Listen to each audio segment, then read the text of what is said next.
1 town సీసా దగ్గర 8వ నెలలో హ్యూమన్ ట్రాఫికింగ్ గురించి నా బిడ్డల్ని 10 సంవత్సరాల నుంచి దూరం చేశాడని మైనర్ సైన్ దగ్గర నుంచి ఎక్కడ ఎన్ని పిటిషన్స్ పెట్టుకున్నా న్యాయం జరగలేదని విత్ పిటిషన్స్తో విత్ డేట్స్తో సహా ఒక కంప్లైంట్ ప్రిపేర్ చేసి 30 పేజీల కంప్లైంట్ ప్రిపేర్ చేసి ఇవ్వడం జరిగింది. నాకు అక్నాలజ్మెంట్ ఇవ్వలేదు. మరుసటి రోజు 1 టౌన్ సీఏ సారు నేను ఈ పిల్లల్ని పిలిపిస్తాను, నువ్వు ధైర్యంగా ఉండు, కలెక్టర్ ఆఫీస్ కూడా నువ్వు పెట్టిన అర్జీ వచ్చింది, నీ 2 అర్జీలు ఉన్నాయి, ఇక్కడ పిల్లల్ని పిలిపిస్తాను ధైర్యంగా ఉండని, వెరీ నెక్స్ట్ డే నీ పిల్లలు పిలిపించు, నువ్వు దిక్కున్న చోట చెప్పుకోపో అని చెప్పానని కంప్లైంట్స్ 2 హైడ్ చేయడం జరిగింది. దాని మీద నేను నా కలెక్టర్ గారికి కంప్లైంట్ పెట్టుకున్నా, న్యాయం జరగలేదు. 9వ తారీఖు పెట్టుకున్నాను, ఇప్పుడు 9వ తారీఖు వచ్చేసింది, ఇవాళ న్యాయం జరగలేదు. కలెక్టర్ గారు కూడా న్యాయం చేయలేదు. ఎక్కడ న్యాయం జరుగుతున్నట్టు? మరి దీన్ని నా కేసు సుమోటోలో తీసుకోవాలని హైకోర్టు వారు దీన్ని పరిశీలించి ఈ కేసుని ఎంత ప్రొలాంగర్గా ఉంటుంది, ఎంత చిక్కుముళ్ళు ఉన్నాయి ప్రకారము ఒక క్రిమినల్ కాన్స్పిరసీలో ఒక ఒక ఒక కుట్ర బయటపడినా కానీ మిగిలిన కుట్రలన్నీ బయటపడినట్టే. నేను ఇవన్నీ మరో వీడియో చేయడానికి నేను సిద్ధంగా ఉన్నాను సార్, విత్ కేసు లాస్ తోటి మీ సహకారంతో. నేను ఇంకో వీడియో కేసు లాస్తో స్పష్టంగా చేస్తాను.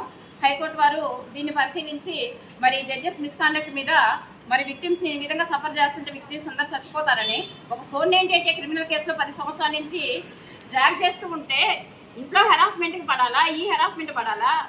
ఒక జడ్జెస్, కోర్టు కానిస్టేబుల్స్, లాయర్స్ కలిసి చదరంగం ఆడి నాలాంటి నిజమైన విక్టిమ్స్, నాలాంటి నిజమైన లీగల్ ఫైటర్ వ్యవస్థను మార్చడానికి ప్రయత్నిస్తున్నా నాలాంటి దాని మీద చేసే కుట్రలు.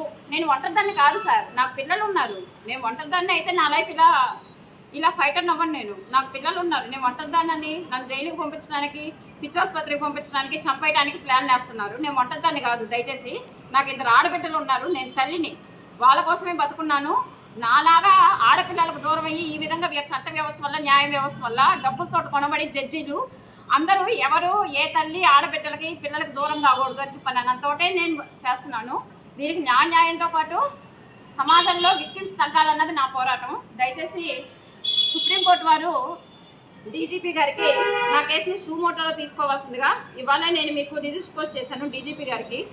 నాకు మార్చి 12న డిస్ట్రిక్ట్ కోర్టులో నా మీద మండటం జరిగింది. నా భర్త జూనియర్ సాయి తేజ గురించి వాటికి సంబంధించి అన్నీ కూడా నేను పెట్టి మీ కింద 12కి మీకు రిజిస్టర్ పోస్ట్ చేయడం జరిగింది సార్.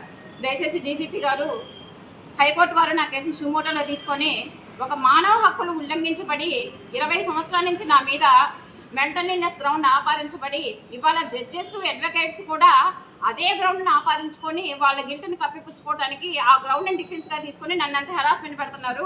నా ఎన్ని పిటిషన్స్ ఉన్నాయి, డిపార్ట్మెంట్ వారి దగ్గర ఉన్నాయి, విత్ ప్రూఫ్తో సహా నిలబడటానికి సిద్ధంగా ఉన్నాను అని మీలాంటి నేను చెప్పుకుంటున్నాను. కాబట్టి నా మానవ హక్కులు ఉల్లంఘించబడిన 20 సంవత్సరాల నుంచి నన్ను ఒక డిఫేమ్ చేసి, ఒక లేబులింగ్ చేసి వేశారు. కాబట్టి